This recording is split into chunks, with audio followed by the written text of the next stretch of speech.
Gao Taiyu's final confession, a story told in one long night. The night the sentence was read did not begin in the courtroom.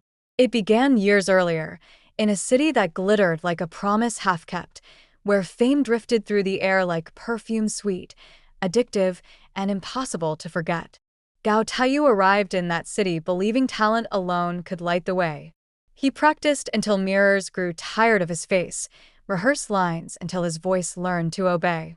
Yet the city answered effort with silence, applause with delay, and hope with a quiet, patient wait.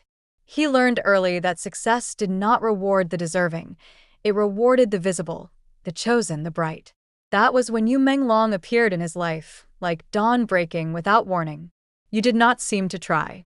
Cameras adored him instinctively, scripts found him effortlessly, and crowds leaned forward whenever he smiled.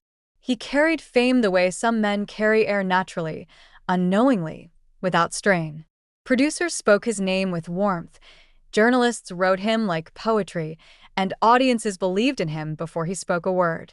At first, Gao admired him. Then admiration bent into comparison. Comparison hardened into resentment. And resentment, fed daily, grew sharp enough to cut. They were cast as equals, once same age, same look, same promise. Yet after that single project, their paths split like light and shadow. Yu rose. Gao waited. Each audition that passed Gao by landed quietly at Yu's feet. Each headline that praised Yu echoed in Gao's chest like a personal defeat. The industry whispered cruelly. Almost the same, they said. But almost became Gao's curse. Almost good enough. Almost chosen. Almost remembered. He smiled at Yu in public, clinked glasses with him under chandeliers and soft music, but inside, a storm practiced its name. Gao told himself it was temporary, that patience would win.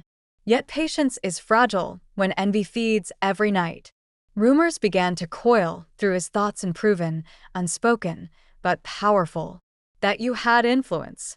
That Yu had quietly closed doors. That Yu's very presence erased others without intent. Whether true or false no longer mattered. Belief took root, and belief became law. The night everything collapsed arrived disguised as celebration. An after-party shimmered behind guarded doors, velvet-lit and careless. Laughter floated easily, champagne spilled without consequence, and music hummed low like a secret. Yu was there, relaxed, kind, unaware that someone in the room had been rehearsing a different ending for years. Gao watched him from across the space, studying how effortlessly people leaned toward Yu, how his presence filled the room without effort or demand. In that moment, the years of swallowed disappointment screamed louder than the music. Gao did not see a colleague. He saw the life he believed was stolen from him. They spoke briefly. Ordinary words. Polite smiles. Nothing that warned the night what it was about to become. What followed was not a plan but a fracture. A sharp exchange. A shove born of emotion, not reason. A step back that found nothing to stand on.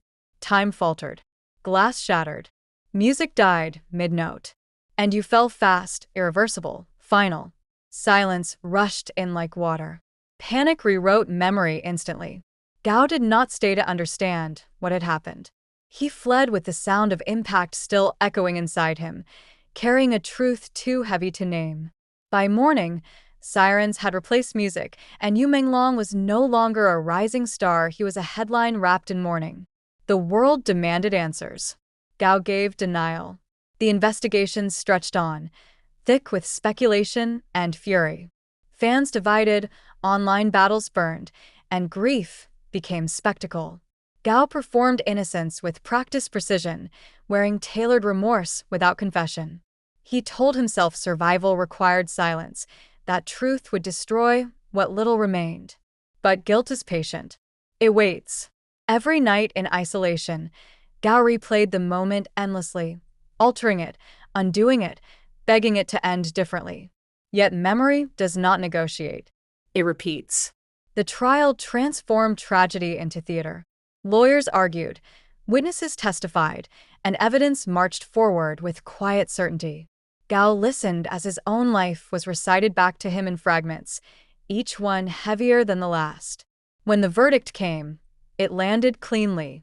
When the sentence followed, it closed the door. Still, Gao did not break. He broke only when he saw Yu's mother standing in the courtroom silent, dignified, hollowed by grief that needed no sound. Her eyes did not accuse him. They did something worse. They survived him. That was when the confession finally surfaced. His voice shook as he spoke, not with fear of punishment, but with exhaustion. He did not confess to hatred. He confessed to longing, to envy, to the slow poison of wanting someone else's life so badly that he forgot how to protect his own. "I didn't want him dead," Gao said through tears that arrived too late. "I wanted his place, his light, his tomorrow." The courtroom absorbed the truth without applause or relief. There was no victory in it, only understanding, heavy and irreversible. Yu was gone. Gao was condemned. And no explanation could bridge that distance. Outside, rain fell steadily, washing posters and candle wax from the streets. Fans mourned. Others raged. The world tried to make sense of a story that offered none. Gao Taiyu was led away quietly, no longer a star, no longer a mystery, just a man who let envy grow louder than reason. Yu Menglong lived on in memory, in roles replayed, in moments that could never be replaced. His light remained untouched by the darkness that ended his life. And the story closed not with justice satisfied, but with a warning whispered softly through the industry that created them both. Fame is not evil, but wanting it at any cost can be. Because sometimes the most horrifying motive is not hate. It is the desperate desire to be someone else, for just one night too long. Before the city learned their names, it learned their faces.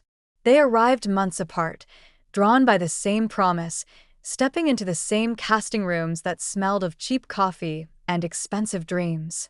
Gao Taiyu noticed Yu Menglong first through reflection, not introduction. Yu's image hovering calmly in the glass of a studio door, unbothered, as if success had already nodded in his direction. Yu moved with an ease Gao could not understand. He spoke softly to assistants, laughed easily with strangers, and waited without anxiety. Gao, on the other hand, rehearsed endlessly, adjusted his posture, refined every expression. Yet when the doors opened, it was Yu's name that lingered in the room long after he left. Their first shared audition felt fair on paper. Same script, same lights, same instructions. Gao delivered precision shaped by discipline and hunger. Yu delivered warmth that seemed to require no effort at all. When the casting director smiled, Gao knew before the callback list appeared that the smile had already chosen its owner. From that day, a pattern formed. Yu's phone rang with opportunities. Gao's inbox remained polite and empty. Yu became exciting. Gao became reliable. And in that city, reliable was another way of saying invisible. They crossed paths often at brand events, private screenings, studio hallways buzzing with ambition. Yu always greeted Gao with genuine kindness, remembered his name, asked how work was going. Those gestures cut deeper than open hostility ever could. They made resentment feel unjustified, which only sharpened it further. At night, Gao scrolled through headlines until his eyes burned. Yu Menglong cast as lead. Yu Menglong praised by critics. Yu Menglong signs major endorsement. Each headline felt less like news and more like accusation. Gao told himself to be patient. He reminded himself that careers were marathons, not sprints. But patience thinned every time an audition went unanswered, every time a role he nearly had landed squarely in Yu's hands. Doubt crept in quietly, asking questions Gao could no longer silence. Why him? Why always him? The industry fed comparison like a sport. Stylists whispered first, journalists followed, fans noticed last. They looked alike, they said. Same age, same market, same appeal. Yet the city never treated them as equals. Yu became the standard. Gao became the substitute. At an investor's dinner, Gao watched Yu command the table without effort. Every laugh leaned toward him. Every conversation revolved around him. Gao spoke when invited, smiled when expected, faded when ignored. That night, envy stopped being a passing emotion and became something permanent. It moved in quietly. It sat with him. It spoke when the silence grew heavy. Soon, every closed door felt intentional. Every delay felt engineered. Gao began connecting dots that may never have existed. A rumor surfaced, passed softly between drinks and lowered voices you had influence. You had sway. You had the power to decide who rose and who waited. Truth no longer mattered. Belief did. Gao replayed conversations, searching for hidden meanings. Smiles became strategies. Coincidences turned into conspiracies. Envy edited his memories until they fit his pain. Still, in public, Gao remained composed. Interviews polished. Appearances flawless. He stood beside you at events, shoulders nearly touching, shadows merging under blinding lights. Fans captured photos, unaware they were freezing the early shape of a tragedy. One night, after losing another role you later secured, Gao stood alone in his apartment, city lights flickering like distant applause meant for someone else. He stared at his reflection and imagined you's life laid over his own same face, different fate.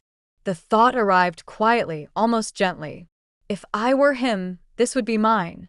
It frightened him. Then it comforted him. Gao did not yet imagine violence. He imagined correction. A simple exchange of places, a reordering of destiny. He convinced himself the universe had made a mistake, and that mistake wore Yu Menglong's name. So, when the invitation to the private after-party arrived weeks later, Gao accepted without hesitation. He dressed carefully, rehearsed nothing, and told himself it was just another night among peers. But something inside him had already shifted. The shadow no longer wanted to follow the light. It wanted to replace it.